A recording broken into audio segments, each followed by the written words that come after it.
PGA Championship winner Xander Schauffele had some very direct and unfiltered thoughts about the PGA Tour leadership, saying, "What I can say is that throughout all this turmoil, what's probably bothered me the most, now more than ever, is that we need someone to lead us. We need a leader." So this is obviously a direct shot at Jay Monahan, and Xander's not the only one who has spoken out. This week we've got the Memorial Tournament, so of course they're going to ask Jack Nicklaus his thoughts, and he was asked, in so many words, whether he thought reunification was something that really needed to happen, and he said, "That's a question I don't know how to answer."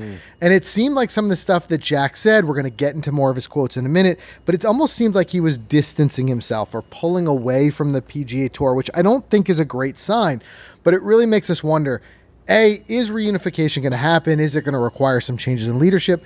But another question is, does it need to happen? Is that something that we need to have in order for professional golf to survive? And with these majors, and we're halfway through the major season with another one around the corner, it really leaves us wondering, where are we left? So we're going to dig into all those quotes in just a second. Of course, before we dive into that, we want to thank this week's sponsor, Titleist. And Mike and I, we recently had the opportunity to get fit for those new SM10 wedges. Just absolutely incredible that the way they feel. And let me tell you, these are deadly. The new Vokey SM10s check all the boxes when it comes to nailing the keys to great wedge play. That shot versatility, distance, trajectory, spin control, it's all there. And you really have to feel it to truly believe it. So make it a point this season. Go and get some fresh wedges for yourself. Go to the Vokey.com. There's a wedge selector tool that's there that's so great. And you can also find a fitter near you. I know we love having them in the bag. Those wedges are so crispy, man. Oh, they're so good. They just feel so good. They do. All right, so now let's dive into this a little bit. First thing I want to talk about is Xander's comments. So Xander's coming out with some punching. Yeah, he wins a PGA Championship, now what? Well, and Xander, too, has been not one to... He's been very vocal. He's not been one to hold back, and he's been talking about his gripes with leadership. I think since the turning point for so many golfers was when the surprise announcement of the proposed, framework agreement merger, whatever you want to call it, caught everyone off guard. When it caught everyone off guard, I think that Xander was not the only one. I don't want to just point to him, but I think for me, what it seemed like in his own press conferences and things he said, that seemed like the turning point for him of when you started to hear him voice his concerns. Now, what has that led to? It's led to Xander being one of the number one people who's been identified as possibly going to live, and that just kept coming up and coming up. So I think what Xander kind of wanted to put out there was kind of just answer those rumors, and I think in a way that helps to show his motivation for what he said. So most recent quote, what Xander said is, "My friends used to send me screenshots of me as the favorite to join LIV, and the odds were solely based on me not commenting much. But actions speak louder than words. I've showed up to play PGA Tour events week in, week out. I love my job. This is still where I'm at, and I don't really see myself going anywhere else. I've had to at least sit down and listen to what was being offered, but once I realized it wasn't really going to fit in to the way I envisioned my career, it just fizzled out." So he entertained it. No doubt. He took the meeting. Of course. Right? I think a lot of them did. Right. Yeah. So it sounds very much like a personal decision. I can't imagine it was a number decision. No. Right? Because he had to get a big offer. Yeah, I mean, I'm sure Xander financially, before this year, was financially doing well. Wouldn't you say? Oh, yeah. I mean, not Here's a guy who's a regular top 10 finish. Yeah. Those numbers add up. Sponsorships, he's making money. all that stuff. Absolutely. Right. So I think he's doing well. I clearly saw him as one of the favorites to go to LIV. But here's my question to you. Like, I guess everyone's different the way they think. A lot of people now think, like, he's got the PGA Champ, he's got the major, he's locked in. Now's his chance to go. On the flip side of that, I think more guys are thinking, like Xander, I got my first major. I can go win more. I have no reason to go anywhere. I'm thriving on the PGA Tour. Yeah, and this is something we've talked about like on previous episodes, is that it seems like a lot of a turning point for a lot of guys is when they do win that major. Like we saw it with John Rahm. Not saying that's the only reason John went, right, of course. But once they lock in that eligibility for future majors, It makes a decision easier. it makes a decision easier because now, that's still one of the big things that's in question for LIV. We're seeing that loosening. We're seeing more majors that are coming up with exemptions for LIV, and that may continue. And we'll get into that more in our discussion of like whether unification needs to happen. Yep. But I think that's why he wanted to address this now, was because now more than ever, it's going to hit, hey, you're a major winner. You're now exempt. Are you going to LIV? Right. So we've seen that. That's been dispelled. Of course. With that said, let's talk more about what he said, because now it's coming from a different position, if you ask me, from Xander. It's not coming from a guy who's frustrated enough that he's like, I'm out. I'm leaving for LIV. It sounds like it's coming from a guy who's saying, I'm here. I'm invested. Let's fix this. Yeah. Right? So what Xander said was, and talking about that leadership, he said, my job is to do what I did and play good golf and be an entertainer and show how exciting golf can be. I've criticized Jay in the past, but the fact is not once has our commander-in-chief stood up for us players and said, this is happening. This is where we're going. He didn't take a stand when anyone left. He didn't come out to the public and face the music. None of that. Obviously, there were reasons, but historically, in tough situations, you need a strong leader who can make the big waves smaller and make us feel better about what we're doing. Right now, we don't have that. There you go. That is as direct as it can be said. It is. And I have a lot of areas where I agree with him there. We talked about this on the show before. Like, what do you think? Imagine telling people publicly your boss sucks. Like, you right? Is that a way that he's doing? I mean, I it's get a different world when you can't get fired. That's true. Right? That's true. It's a lot easier. Yeah. But no, I mean, I know a lot of guys are frustrated, and it does take people like him to come out and speak against him. I know there's a lot of guys who probably feel the same way that are keeping their mouth shut. Right. And I'm sure more people are going to come out. But, dude, it's been said. It's been said about Jay has to go by a lot of guys. I'm surprised he's still here. Well, he named a lot of very valid points. And this is something that I've said over and over is like, even if the message is not great that you have to deliver, I think a strong leader finds a way to still bring that message across. And it might just be that we've got no new news or this is where we're at. I think what it was the entire time it was this kind of everything happening behind closed doors and the lack of, as we say this word constantly on the show, transparency is what's led to this. It's like the deal came out of nowhere and then everything went ghost and we're not hearing anything. I think what he's saying is not just that one incident where you announced it publicly before telling us, but more so, where were the continued statements? Where were the statements when, as he said, like when a guy left or standing up for people who didn't go? It wasn't there. And I think that is something that when it's very hard to get everyone pointing in the same direction when you don't have that communication channel from a leader. Yeah, no, absolutely. I mean, it's tough, dude. I don't know. I mean, I've been following golf for a long time, and as we get more deeper into the game, you start to understand the leadership, and like us as fans, Jay Monahan became like a person that we start to know. It's like Commissioner of Baseball, Bud Selig. Back in the days, you start to know these faces, and honestly, like I as a fan could care less about this, right? I just want a good product. To me, I think Jay's biggest issue that the players have with Jay is the fact of the way that they announced the deal. But I keep coming back to this. I was talking to a buddy the other day. I was saying, how else could he have done this? I mean, what do you call a meeting and say, this is what I'm going to do, guys, by the way? I think absolutely you do that. You get everyone together in a player meeting and say, we're going to try to make a deal with LIV. I think he doesn't need to do that. What's been a problem why we're not getting this deal done is because there's too many cooks in the kitchen. I do agree with that. Yes. I think being a player-led kind of democracy, it's hard to get everyone on the same page. Right. But I think the way you do that is through leadership. I think that, and listen, Jay is a very talented man with what he does, and it's why he holds the position he does. So it's tough to Monday morning quarterback him because this was a big thing. Yeah. But if you're asking me my 2 cents, what I would have done is when those talks started happening, I would have had some closed doors meetings with them, and I would have at least informed them, guys, I don't want you to be blindsided by this.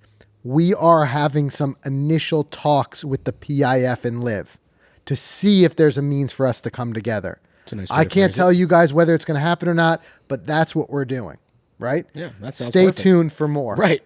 I think just saying that would have been where players would have felt. I think a lot of players felt at that time. You got to remember, if you can transport yourself in a time machine, how headbutting it was. And there was a lot of players who felt like they needed to stand up for the PGA Tour and speak out against Liv.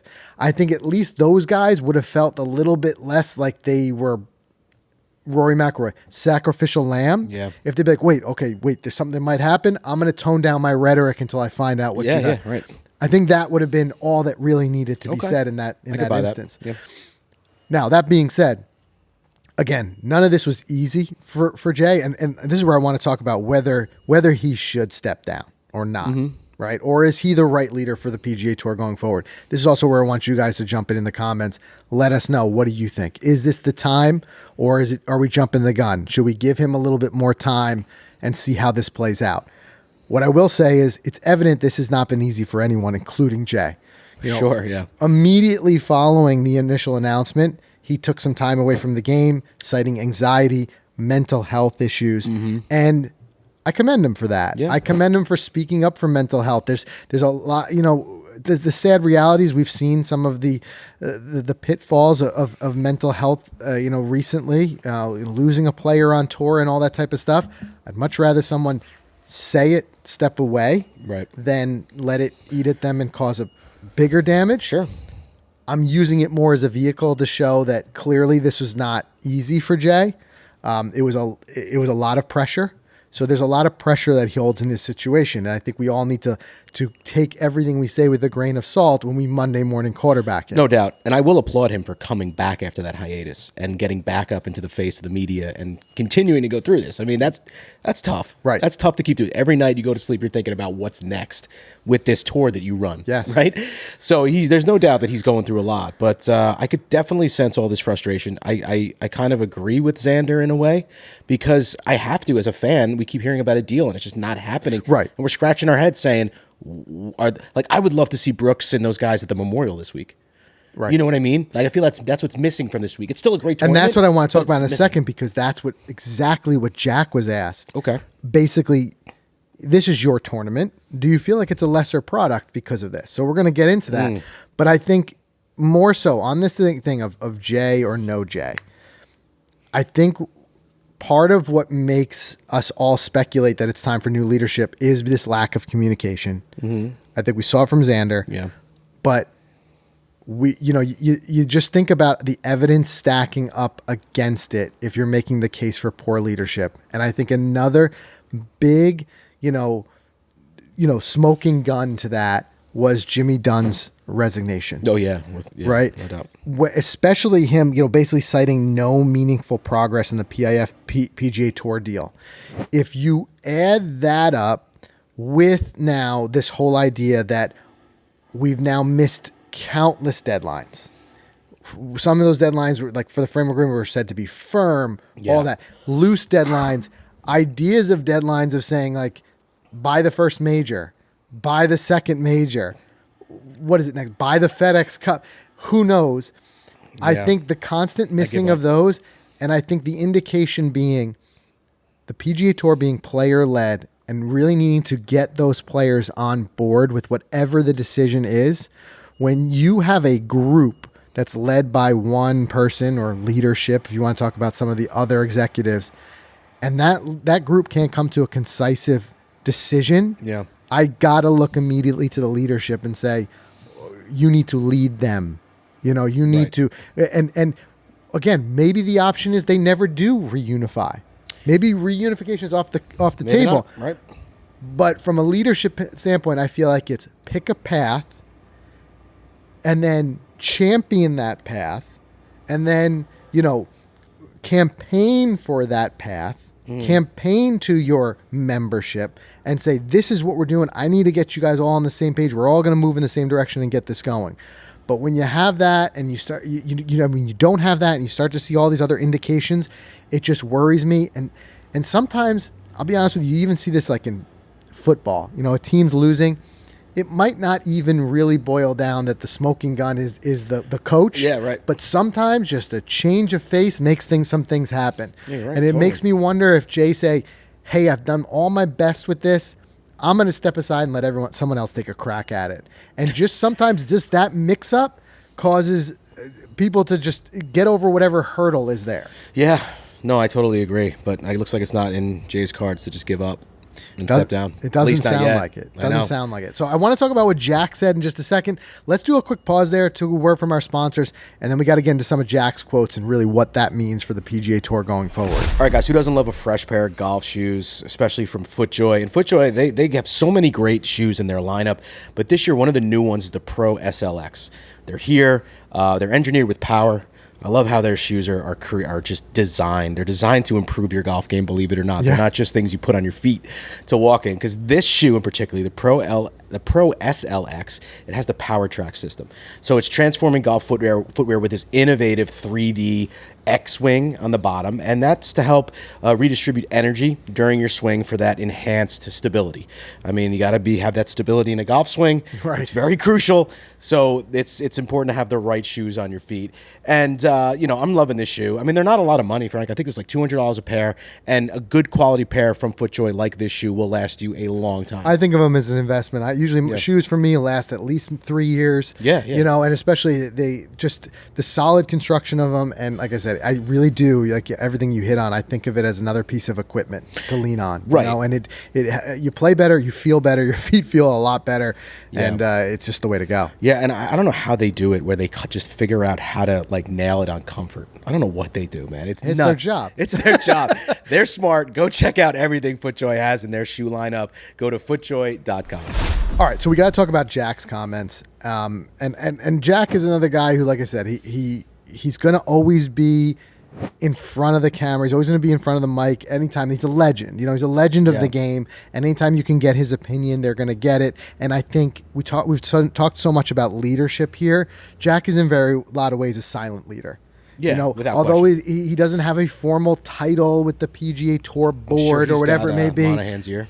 There's people listening. Yeah. He's the one who's sitting there at the table at the Masters dinner, championship dinner. He's there, a host of a tournament on the PGA Tour. There is no doubt, that people have gotten letters from Jack's, office. Yep. Jack's got to say. Sure so does. when he speaks, people listen. So one thing that he was asked was whether at this point, because I think the vibe that we're all getting, and it's something that evidence that we've kind of unfolded this here, is that reunification may never happen.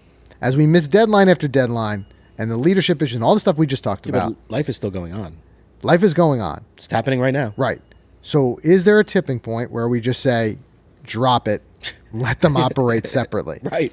Jack was kind of asked that, and what he said was, you can look at it two ways. One is that we'll have a very successful tournament here, and a lot of PGA Tour tournaments will have very successful tournaments and have great fields and great players.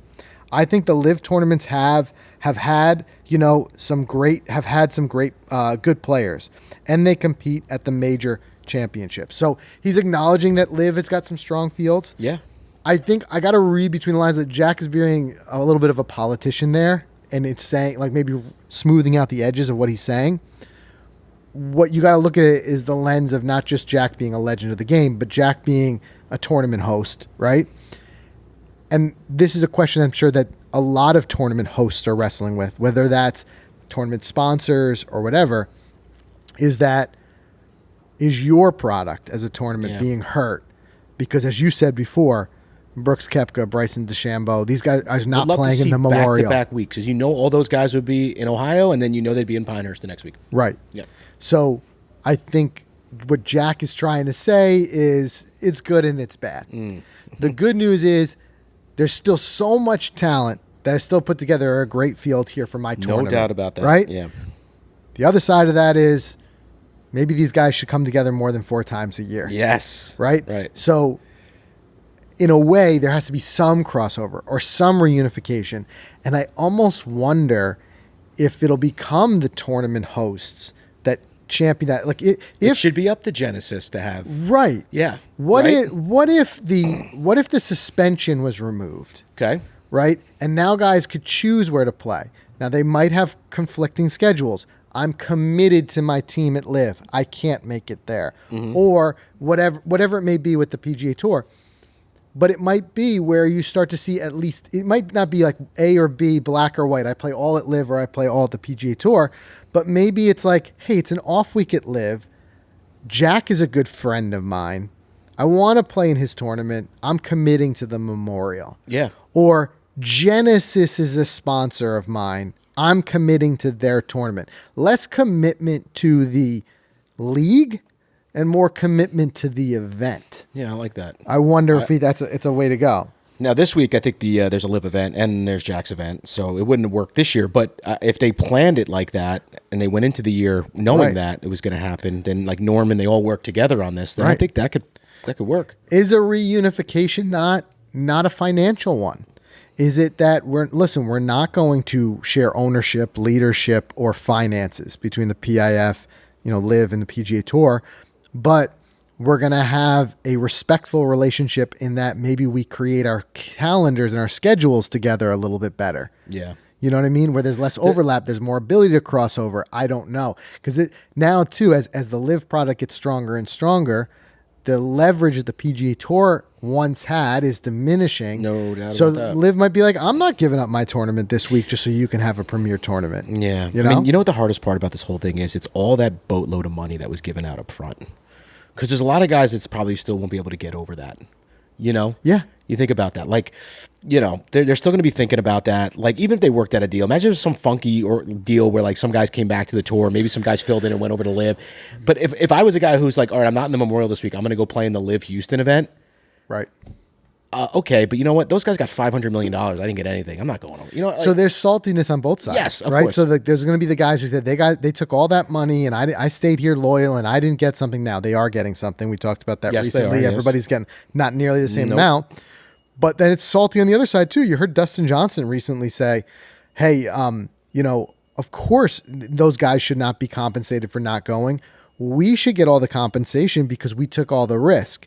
Think about when Dustin Johnson went, now this whole thing is kind of smoothing out and whatever. But when he went, there was many people who thought it was suicide. Yeah. It was career ending, type of thing. Right. He took the risk, and some would say with great risk comes great reward. Mm-hmm. So it's a little bit on both sides. But more specifically, Jack addressing this question, put it to the task, does reunification need to happen? And this is what Jack said. He said, I don't know whether that's imperative that reunification happen.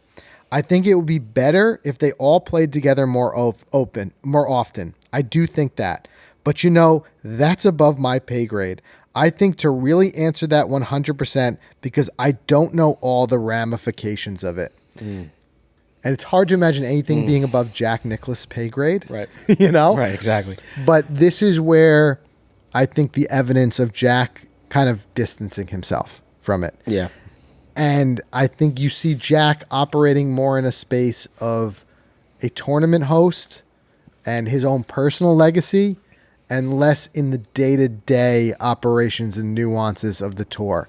And Jack, I think that's even a turn for him because I think he was a lot more vocal when this first happened. Mm-hmm. And I think even he's worn down by this. And I think he's even thinking like, I don't have the answers. Yeah. I mean, of course, Jack wants to champion the tour that he's the greatest golfer of all time, his records and everything. So, but it's got to be tough for him like it is everyone else. And, I think we're just going to see new things unfold. More players are becoming vocal about it. More guys are jumping on podcasts, talking about it, what they think. Yeah. Billy Ho was just on one recently. I mean, they're talking about it.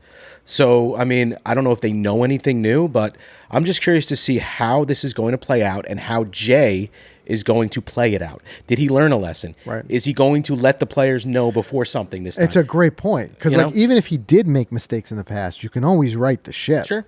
Like change their approach. Apologize, yeah. And I think a big part of that might be more communication to the players and less of them, as you said, jumping on podcasts and speculating and just throwing this whole thing up in the air again. Right. So to sum it up, what Jack said, the last thing I'll give you here that, really I think solidifies everything we've just said is he said, I don't pay a whole lot of attention to the day-to-day tour anymore. I'm 84 years old.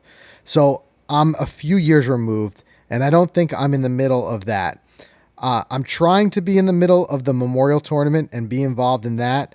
I think that there are a lot smarter people and a lot better people that are better versed on what's going on as it relates to the problems of the game of golf. So he's just kind of like saying, guys, don't ask me. Yeah. You know what I'm saying? But if you really, like I said, read the nuances of that, it's Jack as a tournament host and how it affects him that there are multiple big names that would otherwise be there that are not there. Yeah. And I think that's how he's saying where I am still involved in this. But beyond that, I think he's saying, guys, give me a little breathing room. I'm 84 years old. Yeah. I'm not watching the tour every weekend. Right. I'm raising my great-grandkids. Right. You know what I mean? That type of thing. Right. But I do love your idea of it being maybe tournament host invitational. Imagine Jack calls a couple guys, say, Brooks, come on down this week. We'd love to have you. Yeah. Jack Nicklaus calling you. Like you said, sure, Mr. Nicklaus, I'll be there. Now your tournament just got even higher in ratings and everything. Yeah. You created a major. Right. In that way. It almost makes you wonder, like, do you even need a tour as an organization to hold it together?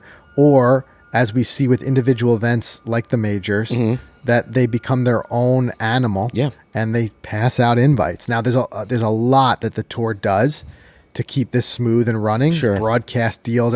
I think if every individual tournament had to arrange its own broadcast deals and all that, we'd be in trouble. But regardless, I think the point that we're trying to make here is that there's a glaring issue that is boiling to the top. Xander said it. Others are saying it. There's a frustration with leadership. That we know. Things are not getting done. That we know. Because here we are, June, coming up on the third out of 4 majors with nothing in hand as far as any progress. Yeah. And I think that speaks volumes. So pick a path and go down it, and it remains to be seen. But I'd be very interested to see if Jay and some of the other leaders can continue to survive as leaders with this type of, uprooting. We'll see. We'll definitely see. So make sure you subscribe wherever you get your podcast. We'll see you in the next one.